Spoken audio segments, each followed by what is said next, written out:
నిశ్చయంగా నాకు ముందుగా ప్రసంగించినటువంటి దైవజనులు ముంబై పాస్టర్ గారు పౌలయ్య గారికి ఈ అవకాశం ఇచ్చిన హల్లెలూయా మినిస్ట్రీస్ వారికి, ఈ గ్రూప్లో మరి ఈ కార్యక్రమాన్ని వీక్షిస్తున్న ప్రతి ఒక్కరికి కూడా ప్రభు పేరిట హృదయపూర్వకమైన వందనాలు తెలియపరుస్తూ ఉన్నాం. మరి ఈ కార్యక్రమాన్ని ప్రారంభించుకుందాం. కళ్ళు మూసుకున్నట్లయితే ప్రార్థన చేసుకుందాం. పరిశుద్ధుడా, స్తోత్రం స్తోత్రం స్తోత్రం స్తోత్రం స్తోత్రం. జీవం కలిగిన తండ్రి, నీకు వందనాలు, స్తోత్రాలు స్తోత్రాలు స్తోత్రాలు స్తోత్రాలు. ఎంతవరకు సజీవమైన మీ రెక్కల కింద మమ్మల్ని కాచి కాపాడి భద్రపరిచినందుకు స్తుతి నాయన. ఈ యొక్క నాయన సాయంత్రకాల సమయంలో ఈ విలువైన సమయాన్ని నీలో గడుపుటకు యా హల్లెలూయా మినిస్ట్రీస్ వ్యవస్థాపకులు, అలాగే గ్రూప్లో ఉన్నటువంటి అయా నీ ప్రియ బిడ్డలందరిని బట్టి కూడా మీకే స్తుతులు స్తోత్రాలు చెల్లించుచు ఉన్నాం.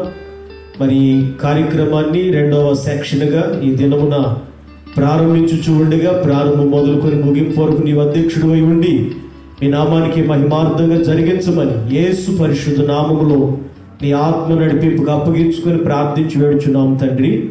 ఆమేన్ ఆమేన్. హల్లెలూయా. పాట పాడుకొని మన ప్రభు అయిన యేసుక్రీస్తు పరిశుద్ధ నామాన్ని కనపరుచుకుందాం. పాట పాడుతూ ప్రభుని స్తుతించుకుందాం.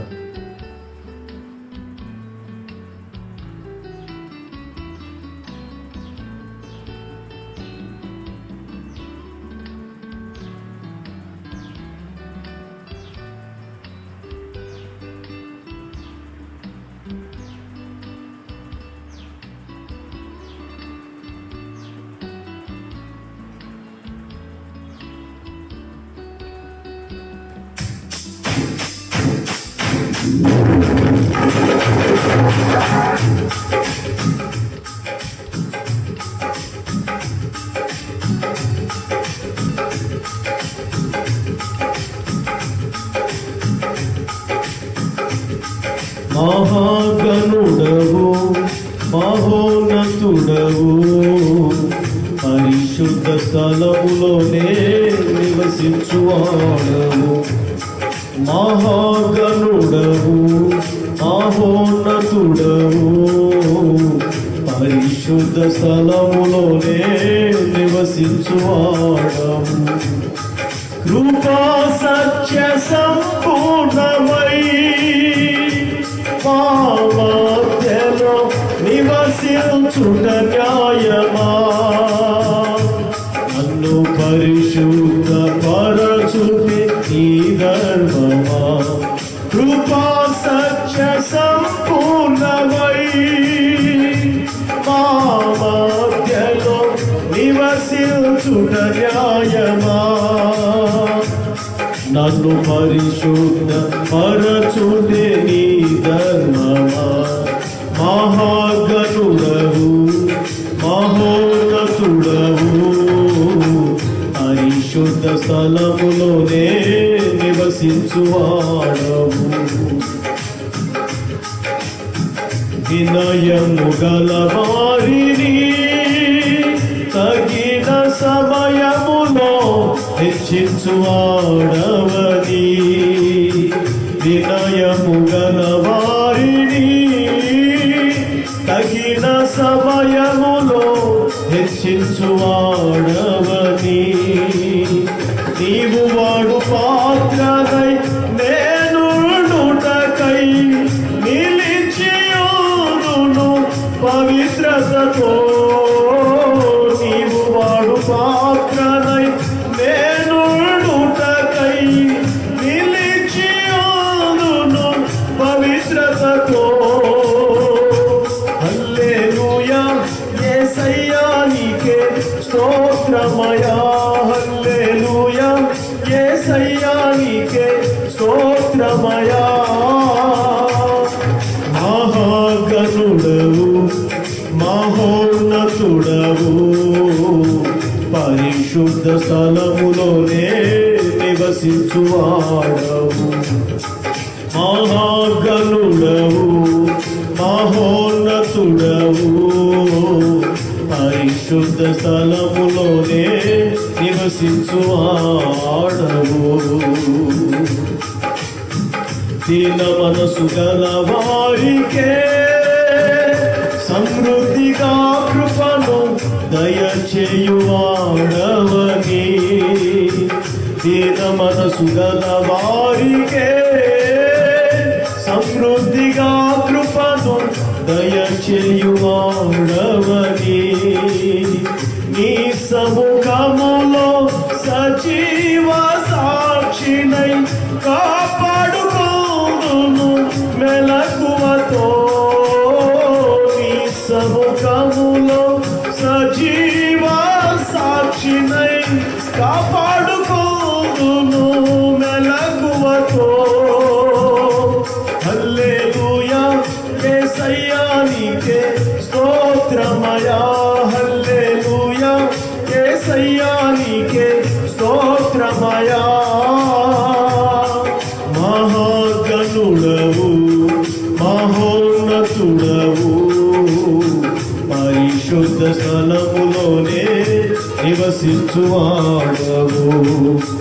మహాగణుడవు మహోన్నతుడవు పరిశుద్ధ స్థలములోనే నివసించువాడవు. శోధింపబడు వారికి మార్గము చూపించి తప్పించువాడవని. శోధింపబడు వారికి మార్గము చూపించి తప్పించువాడవని. నా సిలువ మోయుచు నీ సిలువ నీడను విశ్రమిల్తును అంతము వరకు. నా సిలువ మోయుచు నీ సిలువ నీడను విశ్రమిల్తును అంతము వరకు. హల్లెలూయా యేసయ్యా నీకే స్తోత్రమయా. హల్లెలూయా యేసయ్యా నీకే స్తోత్రమయా. మహాగణుడవు మహోన్నతుడవు పరిశుద్ధ స్థలములోనే నివసించువాడవు. మహాగణుడవు మహోన్నతుడవు పరిశుద్ధ స్థలములోనే నివసించువాడవు. కృపా సత్య సంపూర్ణమై మా మధ్యలో నివసించుట న్యాయమా. నన్ను పరిశుద్ధ పరచుటే ఈ ధర్మమా. కృపా సత్య సంపూర్ణమై మా మధ్యలో నివసించుట న్యాయమా. నన్ను పరిశుద్ధ పరచుటే ఈ ధర్మమా. మహాగణుడవు మహోన్నతుడవు పరిశుద్ధ స్థలములోనే నివసించువాడవు. మహాగణుడవు మహోన్నతుడవు పరిశుద్ధ స్థలములోనే నివసించువాడవు. కృపా సత్య సంపూర్ణమై మా మధ్యలో నివసించుట న్యాయమా. నన్ను పరిశుద్ధ పరచుటే నీ ధర్మమా. కృపా సత్య సంపూర్ణమై మా మధ్యలో నివసించుట న్యాయమా. నన్ను పరిశుద్ధ పరచుటే నీ ధర్మమా. మహాగణుడవు మహోన్నతుడవు పరిశుద్ధ స్థలములోనే నివసించువాడవు. పరిశుద్ధ స్థలములోనే నివసించువాడవు. పరిశుద్ధ స్థలములోనే నివసించువాడవు. కృపా సత్య సంపూర్ణమై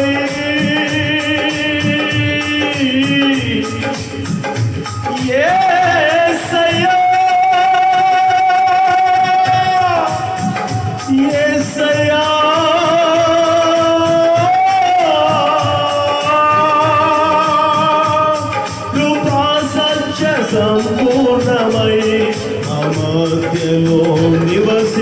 నివసించుట న్యాయమా కృపా సత్య సంపూర్ణమై మా మధ్యలో నివసించుట న్యాయమా మహాగణుడవు మహోన్నతుడవు పరిశుద్ధ స్థలములోనే నివసించువాడవు మహాగణుడవు మహోన్నతుడవు పరిశుద్ధ స్థలములోనే నివసించువాడవు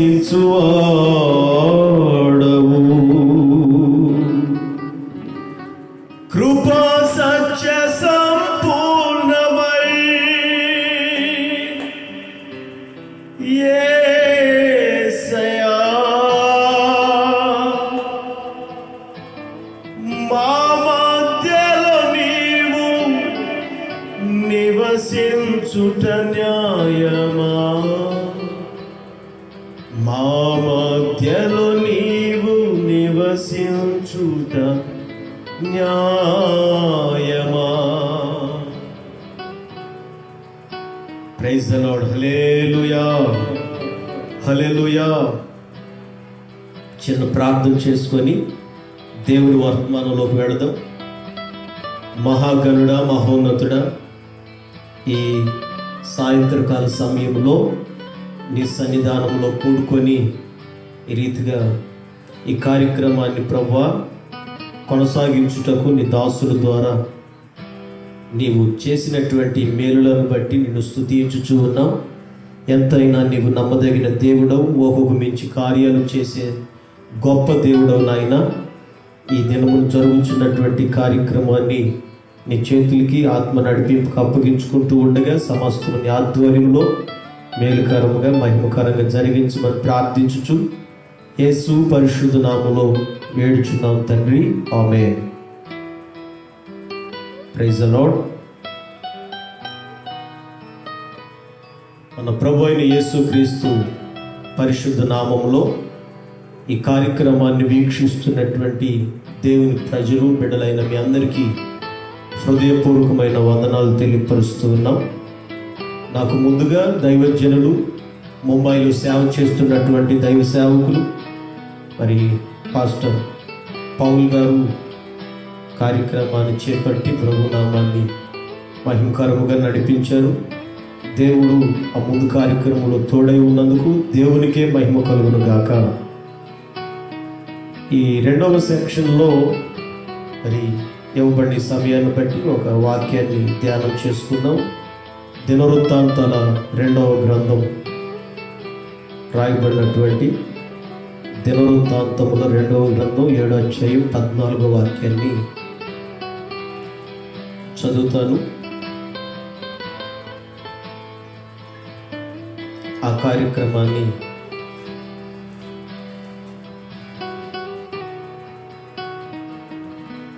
ఆ వాక్యాన్ని చదువుకుందాం. నా పేరు పెట్టబడిన నా జనులు తమ్మును తాము తగ్గించుకొని ప్రార్థన చేసి నన్ను వెదకి తమ చెడు మార్గములను విడిచిన ఎడల ఆకాశము నుండి నేను వారి ప్రార్థన విని వారి పాపమును క్షమించి వారి దేశమును స్వస్థపరచుదును. ఈ స్థలమందు చేయబడు ప్రార్థన మీద నా కనుదృష్టి నిలుపుచు నా చెవులు దానిని ఆలకించును. దేవునికి మహిమ కలుగును గాక. ఆమేన్.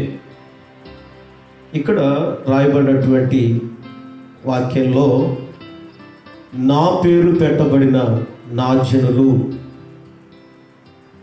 నా పేరు పెట్టబడినటువంటి నా జనులు ప్రార్థించుచూ ఉండగా ఆయన వారి ప్రార్థనలు ఆలకించుచూ ఉన్నాడు. ఈ స్థలమందు చేయబడుతున్నటువంటి ప్రతి ప్రార్థన, ఈ స్థలమందు చేయబడుతున్నటువంటి ప్రతి ప్రార్థన ఆయన ఆలకించుచూ ఉన్నటువంటి దేవుడు. ఇక్కడ చెప్పబడుతున్న మాటలో దేవుని పేరు పెట్టబడినటువంటి జనులు ప్రార్థించుచూ ఉన్నప్పుడంట ఆ దేశమును స్వస్థపరచుటకు ఆయన సమర్థుడని ఆ మాటలు మనం చదువుతూ ఉన్నాము. నేను వారి దేశమును స్వస్థపరచుదును అంటున్నాడు. అక్కడ దేశము స్వస్థత నొందునట్లుగా, మరి దేశము అంటే మనుషులని కూడా మహాకవి గారు తెలియపరుస్తూ వచ్చారు. దేశము స్వస్థత పడునట్లుగా, స్వస్థత నొందినట్లుగా ప్రార్థన చేయాలని, తమ చెడు మార్గములను విడిచిపెట్టాలని, తమను తాముగా దేవుని సన్నిధిలో తగ్గించుకోవాలని, మరి ఆయనను వెతకాలని 4 విషయాలు ఇక్కడ మనం గమనిస్తూ ఉంటున్నామండి. ఆనాడు సొలొమోను గారు కట్టినటువంటి ప్రార్థనా మందిరాన్ని ప్రార్థన చేసి ప్రారంభించి, అయ్యా, హస్తకృత్యములతో కట్టినటువంటి ఈ దేవాలయం ఏపాటిది? చేతులతోనూ మరి బాహ్య సంబంధమైనటువంటి వస్తువులతోనూ నిర్మించబడిన ఈ మందిరం ఏపాటిది? ఇలాంటి మందిరములో నువ్వు నివసించేవాడవు కాదు నాయనా. మరి నువ్వు ఎక్కడ నివసించగలుగుతావు? వేల కొలది విలువ కలిగినటువంటి వజ్ర వైడూర్యాలు, రాళ్లతో సమస్త విధమైనటువంటి చెక్కినటువంటి మ్రానులు మరి తీసుకొచ్చి అమర్చి ఎంతో వైభవంగా కట్టబడినటువంటి మందిరంలో నీవు నివసించేవాడు కాదయ్యా అని సొలొమోను ప్రార్థన చేస్తున్న ప్రార్థనలో ఈ మాటలన్నీ కనబడుతూ ఉంటాయి. ఆయన ప్రార్థన వలన దేవుడు సెలవిస్తున్నటువంటి మాటలు ఇవి. ఏమని? ఇదిగో, నా పేరు పెట్టబడిన నా జనులు వారు తమ్మును తాము తగ్గించుకొని ప్రార్థన చేసి నన్ను వెతికినప్పుడు, తమ చెడు మార్గములను విడిచిపెట్టి వాళ్ళు నన్ను వెతికినప్పుడు ఆకాశము నుండి వారి ప్రార్థన నేను ఆలకిస్తాను. ప్రైజ్ ద లార్డ్, హల్లెలూయా. ఆయన ప్రార్థన ఆలకించే దేవుడు. అంత మాత్రమే కాదండి, ఈ రోజున నేను మీతో చెప్పాలనుకున్నటువంటి మాట ఏంటంటే, అక్కడ దేశమును స్వస్థపరుచుతానని చెప్తున్నాడు. ఆ దేశము స్వస్థత నొందునట్లుగా ఆ పైన చెప్పబడినటువంటి ఆ మాటలన్నీ ఆ ప్రార్థనలో ఆ వాక్యాన్ని మనం చదువుతున్నప్పుడు అక్కడ గమనిస్తాం. 4 విషయాలు అక్కడ గమనిస్తాం. నా పేరు పెట్టబడిన నా జనులు, తన జనులు తమ్మును తాము తగ్గించుకొనడం. 1, తమ్మును తాము తగ్గించుకొనడం. 2వదిగా ప్రార్థన చేయడం. 3వదిగా దేవునిని వెతకడం. 4వదిగా చెడు మార్గములను విడిచిపెట్టడం. ఈ 4 కార్యక్రమాలు చేయడం ద్వారా అంటండి, అక్కడ మనం చదివినటువంటి మాటలో వారి దేశమును స్వస్థపరుస్తాను. ఇప్పుడు ప్రస్తుతం మనం ఎదుర్కొంటున్నటువంటి ఈ ప్రతికూల పరిస్థితులు సామాన్యమైనవి కాదు, భయంకరమైన పరిస్థితులు. గాలి వలన అనారోగ్యాలు సోకే దుర్దినాలు, అపాయకరమైనటువంటి కాలం. ఇలాంటి మరి గాలిలో నుండే ఈ వైరస్ సోకు చాలా మంది ప్రమాదానికి గురవుతున్నారు, రోగానికి, అనారోగ్యానికి గురైపోతూ ఉన్నారు. ఏమండి, ఈ పరిస్థితులు ఎంతగా అధిగమించిపోయాయో మనం ఇప్పుడు ప్రస్తుతం మనం కొనసాగిస్తున్న ఈ కాలంలో మనం గమనించగలుగుతూ ఉన్నాం. మన దేశం స్వస్థపరచబడినట్లుగా దేవుడు చెప్తున్న మాట ఏంటంటే, తమ్మును తాము తగ్గించుకోవాలి, తమ్మును తాము తగ్గింపు జీవితానికి రావాలి. మనం యోనా గ్రంథంలో గమనించినప్పుడు, యోనా గ్రంథంలో యోనా పట్టణానికి దేవుడు వెళ్ళమని చెప్తే ఆ నినివే పట్టణానికి వెళ్ళకుండా తర్షీషుకు వెళ్ళటం మనకు తెలిసిన విషయమే.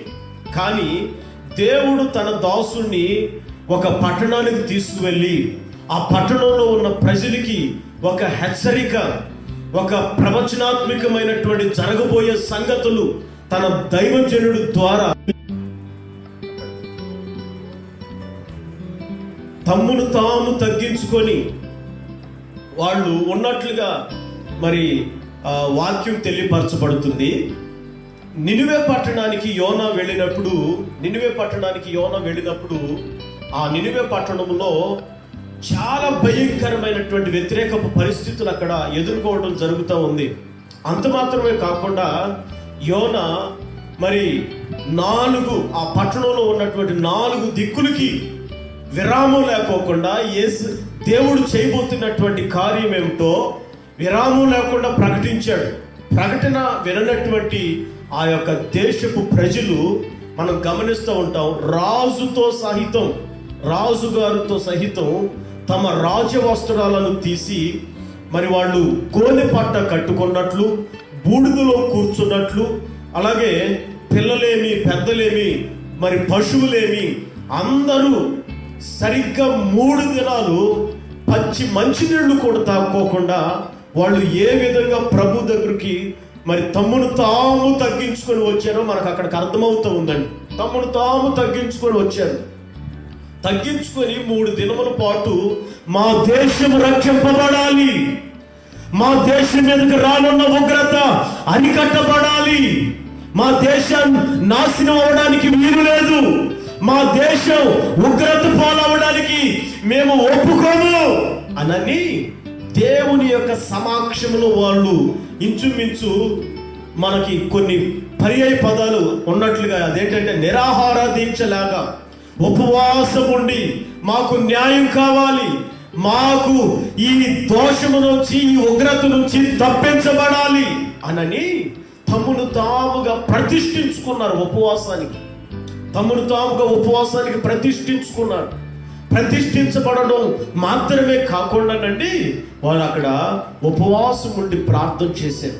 ఆ తగ్గింపు జీవితంలో ఉన్నటువంటి ఆ విలువైనటువంటి సంగతులు మనం అక్కడ గమనిస్తూ ఉంటాం. ఆ చరిత్ర మనం చదువుతూ ఉండగా 3 దినాలు వాళ్ళ కాలం అయిపోయిన తర్వాత ప్రభు అంటాడు, వాళ్ళందరూ కూడా తమ్మును తాము తగ్గించుకొని 3 దినముల పాటుగా వాళ్ళు ప్రార్థన చేస్తే ఆయనంట వాళ్ళు చేసినటువంటి ప్రార్థనకి వాళ్ళ తగ్గింపు జీవితానికి మరి తగినట్లుగా వారి ప్రార్థన ఆలకించి వారి తగ్గింపును చూసి ఆ దేశం మీదకి మరి రప్పించాలనుకున్నటువంటి ఆ యొక్క కీడుని ఆ దేశం మీదకి రాకుండా దేవుడు తప్పించినట్లుగా ఆ వాక్యంలో మనం గమనిస్తూ ఉంటాం. ప్రియులారా, మన దేశము స్వస్థత పరచబడాలి అంటే, దేశము అంటే మనుషులు లేదా ఈ మనుషులలో ఏలుబడి చేస్తున్న ఏ రోగమైనా, ఈ మనుషులలో ఏలుబడి చేస్తున్న ఏ తెగులైనా, ఈ మనుషులలో ఏలుబడి చేస్తున్నటువంటి ఏ పాపమైనా ఈ విధమైనది వదిలిపోవాలంటే కేవలం ప్రార్థన వలనే అని మార్కు సువార్తలో కూడా యేసు ప్రభు చెప్తూ ఉంటాడు. ఆనాడు యేసు ప్రభు దగ్గరికి తీసుకొని వచ్చాడు కదా ఒక దెయ్యం పట్టినటువంటి వ్యక్తిని. ఆ దెయ్యం పట్టిన వాడు తరచుగా నీళ్లలోనూ అగ్నిలోనూ పడిపోతా ఉన్నాడంట. అతడు ఆ నీళ్లలో అగ్నిలో కనబడిన చోటల్లా పడిపోయి నురుగుగక్కుకుంటున్న పరిస్థితులు. యేసు ప్రభు శిష్యులు అడుగుతున్నారు, బోధకుడా, మేము ఎందుకు వెడగొట్టలేకపోయాం, మా వలన ఇది ఎందుకు సాధ్యము కాలేదు? అప్పుడు అంటాడు ప్రభు, మీ వలన ఎందుకు అవ్వలేదంటే ఈ విధమైనది వదిలిపోవాలంటే ప్రార్థన వలనే కానీ మరి వేరే దేని వలన కూడా ఈ విధమైనది వదిలిపోదు. గమనిద్దాం ప్రియులారా, తగ్గింపుతో కూడి తగ్గించుకొని ప్రార్థన చేయడం. మరి అక్కడ శిష్యుల వలన అవనటువంటిది ఎందుకు అవలేకపోయిందో ప్రభు చెప్తున్నాడు. వారు పై ప్రకృతినే చూస్తూ వాళ్ళు పైనే వారి జీవితాన్ని, సేవా రంగాన్ని కొనసాగిస్తూ ఉన్నారే తప్ప వాళ్ళు ప్రార్థనా పూర్వకంగా లేరు. ప్రభు అంటారు, ఈ విధమైనది వదిలిపోవాలంటే ఉపవాస ప్రార్థన వలన మాత్రమే సాధ్యం అవుతుంది, మరి ఇంకా దేని వలన అవదు. మనం గమనిద్దాం, తగ్గింపు అలాగే ప్రార్థన, మన యాకోబు పత్రికలో మనం చదువుతాం కదా, ఆ రోగి స్వస్థపరచబడాలంటే సంఘపు పెద్దల దగ్గరికి తీసుకొని రావాలి. ఆ సంఘపు పెద్దలు అతనికి నూనె రాసి ప్రార్థన చేస్తారు. విశ్వాస సహితమైన ప్రార్థన ఆ రోగిని స్వస్థపరుస్తుంది. అక్కడ మనం గమనిస్తూనే ఉన్నాం, ఆ రోగం స్వస్థపరచబడాలంటే విశ్వాస సహితమైన ప్రార్థన. ఆమేన్, హల్లెలూయా, హల్లెలూయా. ప్రియులారా, గమనించండి, మనం ఈ రోజున ఈ చదవబడినటువంటి వాక్యములో మనం గమనించే విషయం ఏంటంటే, నా పేరు పెట్టబడిన నా జనులు తమ్మును తాము తగ్గించుకొని తగ్గింపు స్వభావానికి ఈ రోజుల్లో ఎంతమంది మరి దీనికి లోబడుతున్నారో మనం గమనిస్తామండి. ఈ తగ్గింపు స్వభావానికి లోబడి తగ్గించుకొని ప్రభు సన్నిధిలో నిలిచి తగ్గింపుతో ప్రభు దృష్టికి కనబడే మరి మనుషులు ఈ కాలంలో చాలా తక్కువగా అరుదుగా మనకి కనబడుతూ ఉంటారండి. ఆనాడు ఇద్దరు వ్యక్తులు దేవుడి మందిరానికి వెళ్ళి ప్రార్థన చేస్తూ ఉన్నారు. ఇద్దరు వ్యక్తులు దేవుడి మందిరానికి వెళ్ళి ప్రార్థన చేస్తున్నారు. వారు ప్రార్థన చేస్తూ ఉంటే వాళ్ళిద్దరి గురించి బైబిల్లో యేసు ప్రభు చెప్పారు. ఒకడు సుంకరి, మరొకడు పరిసేయుడు. వీళ్ళిద్దరూ ప్రార్థన చేస్తూ ఉన్నారండి. వారు ప్రార్థన చేస్తూ ఉంటే మరి సుంకరి ఏమని ప్రార్థన చేస్తూ ఉన్నాడంటే, సుంకరి, అయ్యా నీ వైపు కనులెత్తుటకైనా కానీ నాకు ధైర్యం సరిపోవట్లేదు. అయ్యా నిన్ను చూచుటకు నా పాపములు నాకు అడ్డుగా నిలబడుతున్నాయి అని తనను తానుగా దేవుని వైపు కనులెత్తి ప్రార్థన చేయలేని ఆ యొక్క మరి ఆ తగ్గింపుకి ప్రభు వైపు చూచుటకు ధైర్యము చాలని వ్యక్తిగా అక్కడ మనం గమనిస్తూ ఉంటాం. మరలా మరొక వ్యక్తి పరిసేయుడు కనపడతాడు కదా. ఆ వ్యక్తి కూడా ప్రార్థన చేస్తూ ఉన్నాడు. ఏమని ప్రార్థన చేస్తున్నాడంటే, నేను అందరి వలే కాదు, ఈ లోకంలో ఉన్నటువంటి వాళ్ళందరూ ఒకలాగా ఉంటారు, నేను మాత్రం ప్రత్యేకం. ఇదిగో ఈ సుంకర వలెనైనా కూడా నేను లేనయ్యా. నా సమస్తములో నా 10వ వంతు నేను నీకు చెల్లిస్తున్నాను. ప్రథమంగా ఉంటాను. అన్ని విధాలుగా నన్ను నేను కనపరుచుకుంటాను అంటే, ఈ మాటలు యేసు ప్రభు ఉపమాన రూపంలో చెప్పకముందు ఆ పై వాక్యాన్ని మనం గమనించి చూస్తే యేసు ప్రభు అంటారు, తమలో ఎవరు నీతిమంతుడు, తమలో ఎవరు గొప్పవాడనని వాళ్ళంట తామే నీతిమంతులు అని చెప్పుకుంటూ ఉండడం ద్వారా ఎవరు నీతిమంతులుగా ఉండగలుగుతారో దేవుడు అక్కడ స్పష్టంగా ఆ మాటల ద్వారా తెలియపరుచుతూ ఉన్నాడు. ఎవరు నీతిమంతులు అనంటే తనను తానుగా తగ్గించుకొని ప్రార్థన చేయగలిగిన వాళ్ళు నీతిమంతుల జాబితాలోకి చేర్చబడుతూ ఉన్నారు. ప్రైజ్ ది లార్డ్, హల్లెలూయా. తమ్మును తాము తగ్గించుకొని ప్రార్థన చేస్తే వాళ్ళ ప్రార్థన దేవుడు ఆలకించును గాక. ఆమేన్. ఆ నినివే పట్టణస్తుల యొక్క ప్రార్థన దేవుడు నిస్సందేహముగా ఆలకించాడు. వాళ్ళ ప్రార్థన ఆలకించి ఆ దేశం మీదకి రావాల్సినటువంటి ఆ కీడుని, ఉగ్రతను రాకుండా ఆపగలిగిన శక్తివంతమైన శక్తి దేంట్లోనైనా ఉంది అంటే అది తగ్గింపు జీవితంలో ఉండే ప్రార్థన. తగ్గింపు జీవితం, తగ్గించుకొని కలిగి నడుచుకునే అనుభవంలోనే ఈ ప్రార్థన, ఈ తగ్గింపులోనే ఆ శక్తి ఉన్నదని దేవుడు రుజువుపరుస్తున్నాడు. Praise the Lord. ఇప్పుడు ఈ దేశం స్వస్థపరచబడాలంటే తమ్మును తాము తగ్గించుకొని ప్రభు దగ్గరికి రావాలి. తమ్మును తాము తగ్గించుకొని ప్రభు చెంతకు చేరాలి. తమ్మును తాము తగ్గించుకొని ప్రభు యొద్దకు రాగలిగితే ఆయన నీలో ఉన్న సమస్త రోగాన్ని, దుర్మార్గతను, పాపమును, దోషమును, శాపమును కొట్టివేయటకు శక్తి కలిగిన వాడు మనం ఆరాధించగలుగుతున్న దేవుడు. ప్రైజ్ ది లార్డ్, హల్లెలూయా. అయితే మొదటి మాటలో తనను తాను తగ్గించుకొని ప్రార్థన చేయాలంట.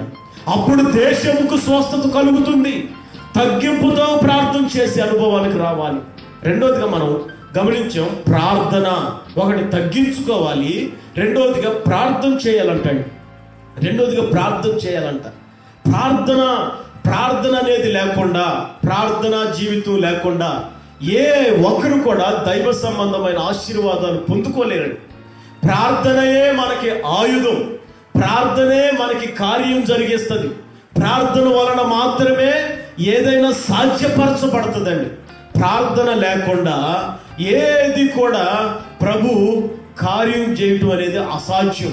అందుకే ప్రార్థన చేయాలి. ఆ మత్తయి సువార్తను మనం చదువుతూ ఉంటాం కదా, అడుగుడి మీకు ఇవ్వబడును, అడుగు వారికి దేవుడు ధారాళంగా ఇస్తాడని కూడా రాయబడి ఉంది. మనం అడగకోకుండా ఏది కూడా దేవుడి దగ్గర నుంచి పొందుకోలేము. అడుగు వాళ్ళకి దేవుడు నిశ్చయముగా ఇచ్చేవాడు. ఆయన ప్రార్థించే వాళ్ళకి మరొక చోట రాయబడిన మాట ఏంటంటే, తనకు మొరపెట్టే వాళ్ళకి, నిజముగా మొరపెట్టే వాళ్ళకి సమీపముగా ఉండే దేవుడు. ఆయన వాళ్ళకి సమీపంగా ఉండి ప్రార్థన ఆలకించి కార్యం చేస్తాడు. మొరపెట్టే వాళ్ళకి సమీపంగా ఉంటారు. మరి ఈ రోజున ప్రార్థనా జీవితం అనేది లేనప్పుడు, ప్రార్థనా జీవితం లేకుండా దేవుడు ఏ ప్రార్థన ఆలకించగలుగుతాడు? ప్రార్థన లేకుండా ఆయన ఆలకించి ఏ కార్యం చేయగలుగుతాడు అంటే ప్రార్థన లేకపోతే ఏది కూడా అవదండి. ప్రార్థన లేకపోతే ఏది కూడా అవదు. అందుకే మనం అక్కడ మార్కు సువార్తలో గమనిస్తూ ఉంటాం కన్నా, ఈ విధమైనది వదిలిపోవాలంటే కేవలం ప్రార్థన వలన మాత్రమే ఇది సాధ్యం. ఏ మొండుఘాటమైనా, ఏ కఠినమైన పరిస్థితులైనా ప్రార్థన వలన సాధ్యం. ఈ రోజుల్లో ప్రార్థన చాలా మంది జీవితాల్లో కరువు అయిపోతూ ఉందండి. లాక్డౌన్ కారణంగా మరి ప్రార్థనలో గడుపుదాం, ప్రార్థన సమయాన్ని ప్రభు సన్నిధిలో కేటాయించుకుందామని చాలా మంది ప్రజలలో ఈ లాక్డౌన్ కారణంగా ఇళ్లలో ఉండి కూడా ప్రార్థించుకోలేని పరిస్థితులు. ఈ ఖాళీ సమయాన్ని ఏ విధంగా కాలక్షేపం చేద్దామా అనుకునే వాళ్ళు 100% ఈ కాలక్షేపం కొరకు ఎదురు చూస్తున్నారు. ఈ కరువు కాలంలో మన కరువు ఎలా తీర్చబడుతుంది అని శతకోటి ప్రయత్నాలు చేసేవాళ్ళు కనబడుతున్నారు. ప్రార్థన తగ్గిపోయి, ప్రార్థన లేకుండా, ప్రార్థన అనే అనుభవానికి రాకుండా ఎట్లాంటి ఒక ప్రతికూలమైన పరిస్థితులకి వెళ్ళిపోతున్న ఆ విధానాన్ని మనం గమనిస్తూనే ఉన్నాం. మన దేశం స్వస్థత పడాలంటే మొదట తగ్గింపండి, రెండవదిగా ప్రార్థనా జీవితం. Praise the Lord. మొదట తగ్గించుకొని నినివే పట్టణం అందరూ కూడా ప్రభు చెంతకు చేర్చబడ్డారు.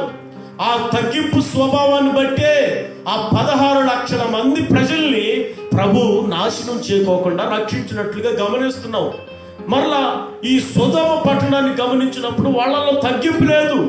హెచ్చరికలు వచ్చాయి, ప్రకటనలు వచ్చాయి. లోతు ప్రకటిస్తూ ఉన్నాడు. ఒకవైపు ప్రకటిస్తున్నా సొదొమ పట్టణంలో పాపం భయంకరంగా తాండవాడింది.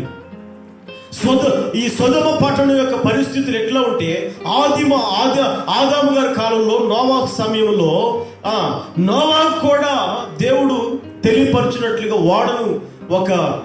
వాడను సిద్ధపరచమని, ఆ వాడలోనికి ప్రజలందరినీ రావాలని హెచ్చరింపబడిన ప్రకటింపబడిన వాళ్ళై ఉన్నప్పటికీ కూడా దేవుని మాట వినినటువంటి వాళ్ళు ఎవరున్నారు?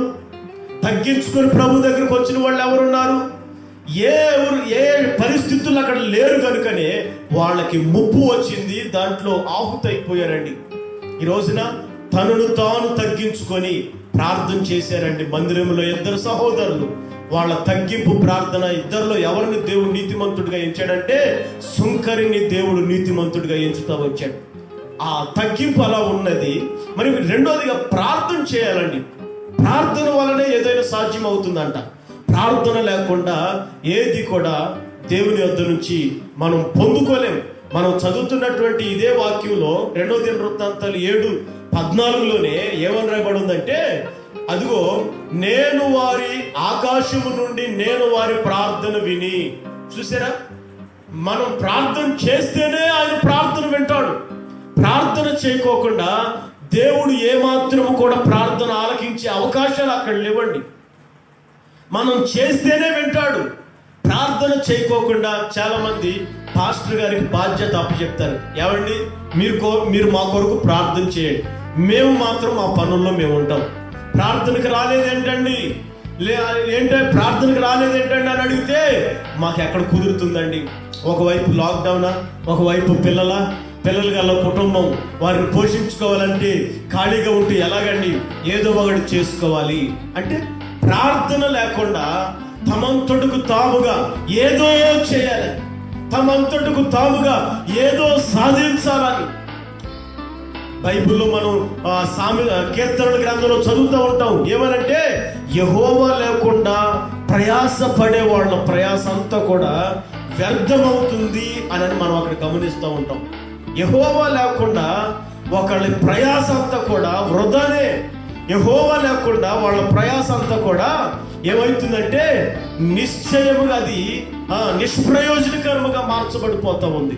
యెహోవా లేకుండా మనం ఏమీ సాధించలేము. దేవుని వలన మాత్రమే ఏదైనా మనం సాధించగలుగుతాం. దేవుని వలన మాత్రమే ఏదైనా కానీ పొందుకోగలుగుతాం. కాబట్టి ప్రియులారా, ఈ రోజున ఎందుకో పరిశుద్ధాత్మ దేవుడు ఈ మాట నుండి మనల్ని మరి దర్శిస్తూ ఉన్నాడు. అదే విధంగానంటే నీ దేశము అనగా మన దేశము స్వస్థపరచబడినట్లుగా మొదట తమ్మును తాము తగ్గించుకోవాలి. రెండవదిగా ప్రార్థన చేయాలి. ప్రార్థన లేకుండా ఆయన మనకి ఆలకించే పరిస్థితులు అనేవి ఉండవు. ఆయన ఇక్కడ మనం చదివిన వాక్యంలోనే ఆన్సర్ కూడా ఉంది. నేను ఆకాశం అందు ఉండి వారి ప్రార్థన ఆలకిస్తాను అంటున్నాడు. ఆయన ఆలకించాలంటే మనం ప్రార్థన చేయాలి కదా. మనం ప్రార్థన చేస్తేనే కదా ఆయన ఆలకించేది. ప్రార్థన అనే అనుభవానికి రావాలండి. దేవుడికి మహిమ కలుగును గాక. దానియేలు రోజుకు 3 సార్లు ప్రార్థన చేసినట్లు, అలాగే మరి దావీదు రోజుకి 7 సార్లు ప్రార్థన చేసినట్లుగా మనం బైబిల్ చరిత్రలో గమనిస్తూ ఉంటాం. వాళ్ళ సమయాన్ని వాళ్ళు అట్లాగా కొనసాగించుచూ వచ్చారు. ప్రభు చెప్తున్న మాట ఏంటంటే విసుకక ప్రార్థన చేయండి. మరొక చోట అంటాడు మీరు మెలకువగా ఉండి ప్రార్థన చేయండి. మనం ఏదైనా కానండి ప్రార్థన వలనే ప్రతిదీ పొందుకోగలుగుతాం. అడగాలంట, అడుగుడి ఇవ్వబడుతుందని చెప్పాడు. అడగకుండా ప్రార్థన చేయకుండా మరి దేశానికి స్వస్థత రాగలుగుతుందా? అడగకుండా ప్రార్థన చేయకోకుండా మనుషులలో ఎవరికైనా అవసరాలు కానీ అక్కర్లు కానీ ఏదైనా తీర్చబడుతుందంటే ప్రార్థన చేయకోకుండా ఏ పని కూడా అయ్యే పరిస్థితులు లేవండి. ప్రార్థన వలనే సమస్తము సాధ్యమవుతుంది. ఇది 2వ పాయింట్. 3వ పాయింట్ ఏమైనా అక్కడ రాయబడి ఉందంటే 3వ పాయింట్ నన్ను వెతకాలి. 3వ పాయింట్గా వెతకాలని చెప్తా ఉన్నాడు వాక్యం. యేసయ్యను మనం వెతకాలంటే దావీదు వెతుకుతున్నాడు. దావీదు దేవుణ్ణి వెతుకుతున్నాడు. ప్రతి ఉదయమున ఆయన కృపను వెతుకుతున్నాడు అంట. అలాగే మనం ఈ యొక్క పరమగీతముల్లో చదువుతూ ఉండేటప్పుడు నా ప్రియుడు ఎక్కడని ఆమె సంత వీధుల్లో వెతుకుతుందంట. యేసు ప్రభు సమాధిలో పెట్టబడినప్పుడు మరియా ఆ సమాధి దగ్గరికి వెళ్ళి సమాధుల్లో వెతుకుతుంది. మరి వీళ్ళందరూ ఎవరికి నచ్చినట్లుగా వాళ్ళు ఎక్కడ వెతకాలో వాళ్ళు వెతుక్కోకుండా నా ప్రియుడు ఎక్కడని ఒక సంత వీధుల్లో వెతికితే, లేకపోతే దేవుణ్ణి మరొక చోట మరి ఆ సమాధులలో మరియ వెతుకుతూ ఉంటే, మరి ప్రభు వాక్యం ఏమనంటుందంటే దేవుని మందిరములో వెతకాలని రాయబడుతుందండి. ఎక్కడ వెతకాలంటే అండి దేవుని మందిరములో దేవుణ్ణి వెతకాలి. ఆయన ఎక్కడ పడితే అక్కడ ఉండేవాడు కాడు, ఆయన మందిరములో ఉండేవాడు. మరొక చోట క్రొత్త నిబంధనలో ఏమని రాబడిందంటే హస్తకృత్యములతో నిర్మించబడిన మందిరాల్లో ఉండేవాడు కాదంట. ఆయన హృదయంలో ఎవరికైతే స్థానం ఇస్తారో వాళ్ళలోకి వచ్చి వారితో ఆయన నివాసం ఉంటాడు అని కూడా రాయబడు. మరొక చోట మన ప్రకటన గ్రంథంలో చదువుతూ ఉంటాం. ఏమని ఉంటుందంటే ఇదిగో నేను తలుపు వద్ద ఉన్నాను, నేను తడుతున్నాను, నా స్వరాన్ని విని ఎవరైతే ఈ తలుపు తెరుస్తారో నేను వచ్చి వారిలో ఉంటాను. ప్రైజ్ ది లార్డ్, హల్లెలూయా. ఆయన ఎక్కడ ఉన్నాడు? ఆయన ఎక్కడ ఉన్నాడంటే మనలో ఉంటాడు. ఆయన్ని మనం ఆహ్వానిస్తే ఆయన మనలో ఉంటాడు. ఆయన ఎక్కడ ఉంటాడంటే జీవము కలిగినటువంటి దేవుని సన్నిధిలో ఉంటాడు. ఆయన్ని వెతికే చోట వెతకాలి. మీకు ఇంకా బాగా అర్థమయ్యేటట్లు మరొక మాట ఏంటంటే బైబుల్లో ఎంతో కాలముగా సంతానహీనతతో బాధపడుతున్న ఆ తల్లి హన్నా మనకి బైబుల్లో కనబడుతూ ఉంటుంది. ఆమె కుటుంబంలో ఆమె జీవితంలో ఒక ప్రతికూల పరిస్థితి ప్రతిఘటన ఎదురవుతూ వచ్చింది. ఆమె వాళ్ళని వీళ్ళనైతే సంప్రదించలేదు, కానీ పిల్లలు పుట్టడానికి నేను ఏం చేయాలి అని మరి తనకి తెలిసి తమ భర్తకి తెలిసినటువంటి వారిని సంప్రదించలేదు. కానీ ఆమె నేరుగా దేవుని మందిరంలోకి వెళ్ళి దేవుణ్ణి వెతుకుతుంది. ప్రైజ్ ది లార్డ్, హల్లెలూయా. దావీదు కూడా అంటాడు కదా, కొండల తట్టు నా కన్నులు ఎత్తితే నాకు అక్కడి నుంచి ఏమన్నా సహాయం వచ్చిద్దా? కొండల తట్టు కన్నులెత్తడం వలన అక్కడ నుండి ఏ సహాయం నాకు రాదు. అందుకే దేవా యెహోవా నీ వైపే నా కన్నులెత్తుతున్నాను అంటాడు. Praise the Lord. ఇప్పుడు మరి హన్నా కూడా వాళ్ళ వైపు వీళ్ళ వైపు తన దృష్టిని నిలపలేదు, కానీ వారి దగ్గర వీళ్ళ దగ్గర తన అవసరతను, తన సహాయాన్ని తాను పొందుకోవాలనుకున్న దాన్ని వెతకట్లేదు. కానీ ఎక్కడ వెతుకుతుందంటే దేవుని మందిరములోకి వెళ్ళి వెతుకుతుంది. తనకి ఏం కావాలో ఆ దేవుడు ఎక్కడ ఉంటాడో అక్కడికి వెళ్ళి దేవుడిని వెతుకుతా ఉంది. ప్రైజ్ ది లార్డ్, హల్లెలూయా. ఆయన సంత వీధుల్లో కాదండి ఉండేది, ఆయన సమాధిలో ఉండడానికి ఆయన ఏమన్నా ఆయన మృతుడైన వాడు కాడు. ఆయన అంటాడు, నేను మృతుడనైతిని కానీ మరలా నేను తిరిగి లేచాను, నేను సజీవుడను, యుగ యుగములు సజీవుడునై ఉన్నాను, మరణము నన్ను బంధించలేదు, పాతాళ లోకము మరణము యొక్క తాళపు చెవులు నా చేతుల్లోనే ఉన్నవి, నా అంతటా నేను ప్రాణాన్ని పెట్టుకోగలుగుతాను, మరలా నా అంతటా నా ప్రాణాన్ని నేను తీసివేసుకోగలుగుతాను. ఆ అధికారం, ఆ ఆధిక్యత దేవుడు తండ్రి నాకు ఇచ్చాడు అని చెప్తూ ఉంటాడు. నా ప్రియమైన దేవుని బిడ్డలారా, మనం ప్రభువుని వెతకాలి. నీ అవసరత, నీ దేశాన్ని గురించి, నీ కుటుంబాన్ని గురించి, నీ వ్యక్తిగత ప్రతికూల పరిస్థితులను గురించి నువ్వు వెతకవలసింది మనుషుల దగ్గర, సంత వీధులలో, లేకపోతే జోష్యం చెప్పేవారి దగ్గర, లేకపోతే నీ జీవితాన్ని, నీ చరిత్రని, నీ యొక్క సోది చెప్పేవాళ్ళ దగ్గర, వారి దగ్గర, వీరి దగ్గర నువ్వు వెతకడం వలన నీ ప్రయాసంతా కూడా వృధా అవుతుందనేది వాస్తవంగా గమనించాలి.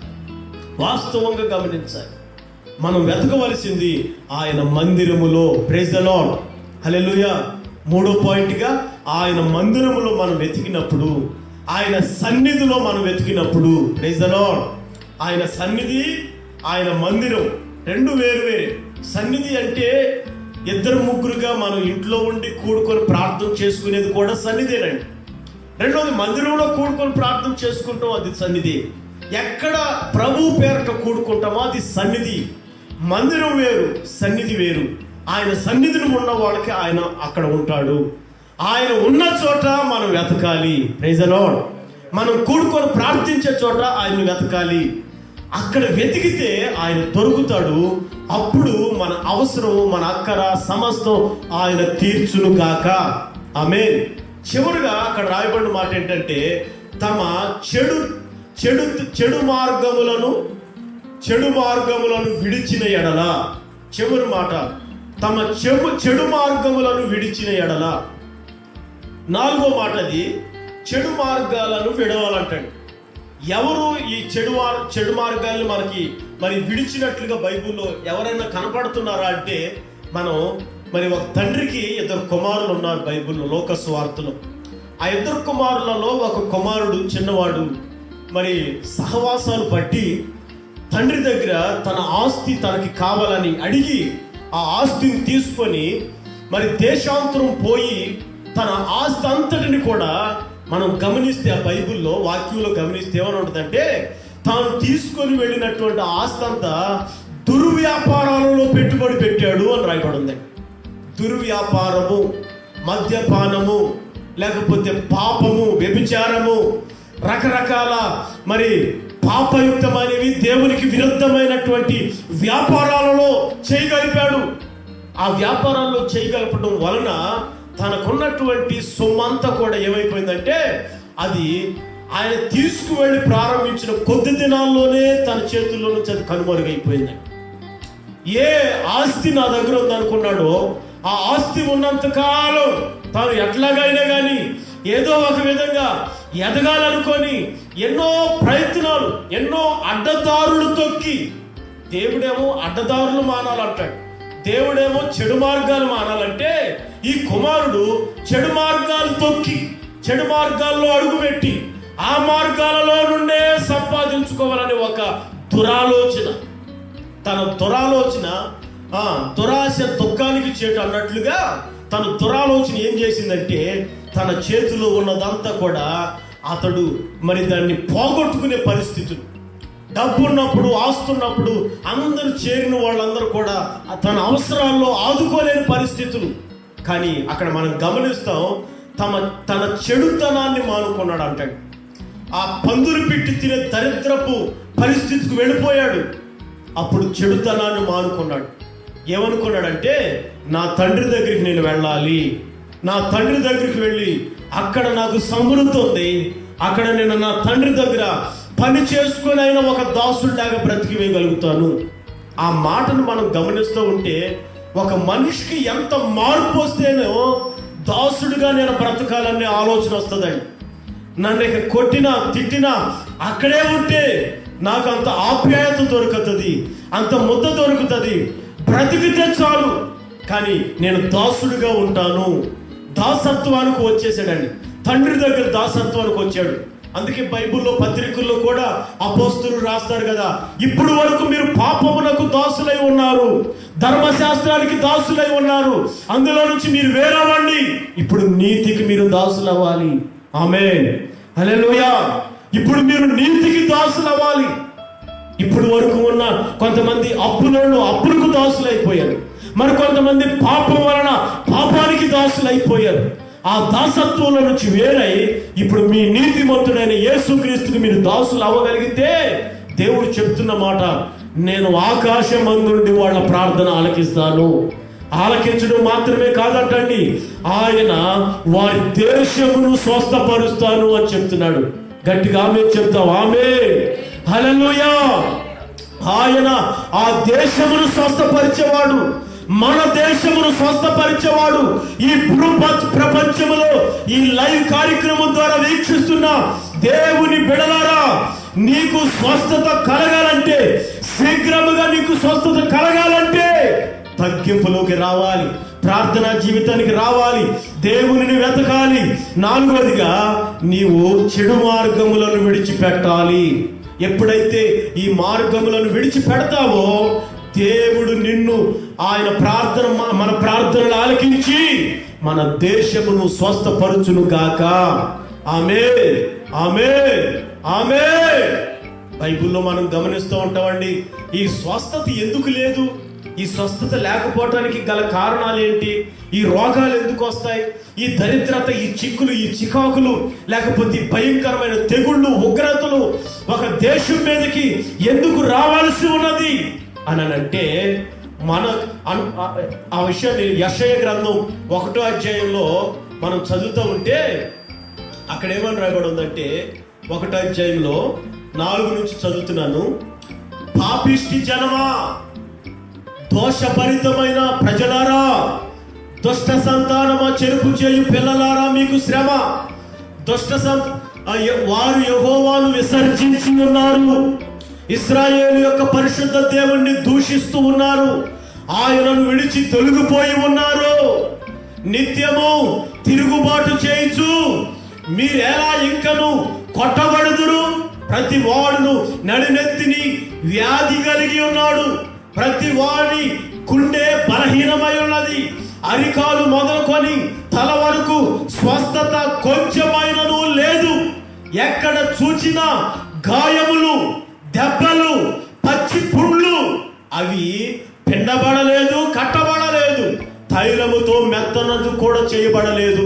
అంటే ఈ వాక్యాన్ని బట్టి మనం గమనిస్తే ఈ రోగాలు, ఈ తెగుళ్ళు, ఇలాంటి ఒక ప్రతికూలతలు, ఈ యొక్క వినాశనాలు, ఈ మన మీద విరుచుకు పడుతున్నటువంటి ఈ భయంకరమైన ఉగ్రత, ఉప్పెనలు దేని వలన తెలుసా అండి? దేవుని మీద ప్రజలు తిరగబడ్డారు, ఆయనను మలిచారు, ఇష్టానుసారంగా నడుస్తున్నారు, తమకి నచ్చిన త్రోవలో ఎవరికి నచ్చినట్లు వాళ్ళు వెళ్ళిపోతున్నారు. ప్రభు అంటాడు, ఇదిగో నేను స్వస్థపరుస్తాను. ఇకనైనా నువ్వు తగ్గించుకొని రాగలుగుతావా? ఇకనైనా ప్రార్థన చేయగలుగుతావా? ఇకనైనా నన్ను వెతకగలుగుతావా? ఇకనైనా కానీ నీ చెడు మార్గములను విడిచి నువ్వు నా దగ్గరికి రాగలిగితే నేను నీ ప్రార్థన ఆకాశము నుండి ఆలకించేవాడను. హల్లెలూయా. నీ దేశమును స్వస్థపరిచేవాడను. హల్లెలూయా. ఈ స్థలమందు చేయబడు ప్రతి ప్రార్థన ఆలకించి కార్యాలు చేయుటకు మన దేవుడు ఆసన్నమై ఉన్నాడు. ప్రార్థన చేసుకుందాం. ఈ కొద్ది మాటలు ప్రభు మన వినికిడిలో నీరు కట్టి ఫలింప చేయును గాక. ఆమేన్. ప్రార్థన చేసుకుందాం. శ్రీరాంపురంలో సేవ చేస్తున్న పాస్టర్ గారు ముగింపు ప్రార్థన చేస్తారు.